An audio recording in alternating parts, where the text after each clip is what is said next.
আসসালামু আলাইকুম। কোয়েল পাখি সম্পর্কে নানান ধরনের প্রশ্ন আমাদের কাছে আসে। কিভাবে আমরা কোয়েল পাখি বড় করি, কিভাবে ব্রুডিং করি, কিভাবে বাচ্চা থেকে নিয়ে শুরু করে একেবারে ডিম পাড়া পর্যন্ত এগুলিকে আমরা লালন পালন করি।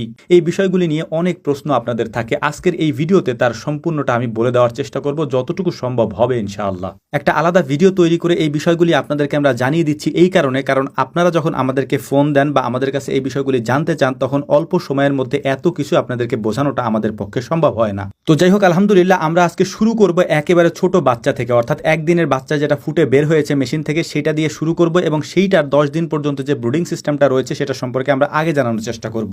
একদিনের ফুটে বের হওয়া কোয়েল পাখির বাচ্চাগুলিকে ব্রুডিং করার জন্য আমাদের সব থেকে বেশি যে সব বিষয়গুলো প্রয়োজন হয় তার মধ্যে অন্যতম হচ্ছে প্রথমত এই বোর্ডগুলি দিয়ে আমরা গোলাকারের একটা বৃত্ত তৈরি করি, তার মধ্যে আমরা পরিমাণ মতো বাচ্চা ছেড়ে দিই। যদি বাচ্চা বেশি হয় তাহলে আমরা বড় জায়গা নেই, বাচ্চা যদি কম হয় তাহলে জায়গাটাকে আমরা ছোট করে নেই। এরপর আমাদের আরো যে গুরুত্বপূর্ণ জিনিসটা লাগে সেইটা হচ্ছে ধানের কুড়া বা ধানের তুষ। গোল বৃত্ত করার পর ওই বৃত্তের মধ্যে আমরা দিয়ে দেই ধানের কুড়া বা ধানের তুষ।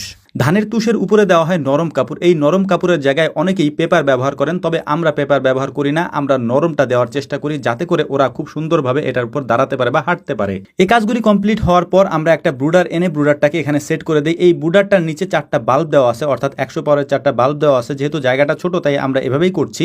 ব্রুডিং এর জায়গাটা সুন্দর করে তৈরি করার পর আমরা এই লাইটগুলিকে আধা ঘন্টার মতো জ্বালিয়ে রাখি যাতে তাপমাত্রাটা 32-33 ডিগ্রি পর্যন্ত উঠে যায়। এই আধা ঘন্টার মধ্যেই আমরা বাকি কাজগুলি সেরে নিই, অর্থাৎ ওদেরকে পানির যে পাত্রগুলি আমরা দেই সেই পাত্রগুলিকে সুন্দর করে ধুয়ে পরিষ্কার করে ওষুধটাকে মিশিয়ে আমরা তৈরি করে রাখি আগে থেকেই। ভিডিওর এই পর্যায়ে সব থেকে গুরুত্বপূর্ণ অংশটি আমরা আপনাদেরকে দেখানোর চেষ্টা করব, সেটা হচ্ছে কি কি ওষুধ আমরা ব্যবহার করি এই 10 দিনে, সেটা আমরা আজকেই বলে দেবো ইনশাআল্লাহ। গুরুত্বপূর্ণ একটা কথা আপনাদেরকে বলে নিই, আমরা এখন যা যা ব্যবহার করছি, অর্থাৎ যে যে ওষুধ ব্যবহার করছি এর পাশাপাশি যেভাবে ব্রুডিং করছি, এটা সম্পূর্ণ আমাদের নিজস্ব পদ্ধতি। আপনি চাইলে এর বাইরে গিয়ে অন্য কোনো পদ্ধতিতেও সেটা করতে পারেন, তবে অবশ্যই আপনি এখানে কন্ট্রোভার্সি তৈরি করবেন না যে এটা কেন করলেন ওইটা কেন করলেন। আমরা দীর্ঘদিন যাবত এভাবেই করে আসছি, আলহামদুলিল্লাহ ভালো ফলাফল আমরা পাচ্ছি এবং আমাদের খামারটা বেশ ভালোভাবেই চলছে, বিশেষ করে কোয়েল পাখির এই সেক্টরটা। অতএব আপনার কাছে যদি মনে হয় যে আপনি এটা করবেন তাহলে করতে পারেন, আর যদি মনে হয় যে না এই পদ্ধতিতে আমি করবো না, আমি অন্য কোনো পদ্ধতিতে করবো, আলহামদুলিল্লাহ আপনি সেটাও করতে পারেন। প্রথম 12 ঘন্টা একদিন বয়সী কোয়েল পাখির বাচ্চাগুলিকে আমরা দেই গ্লুকোলাইট এবং এর সাথে দেই লাইসোভেট লিটারে 1 গ্রাম করে।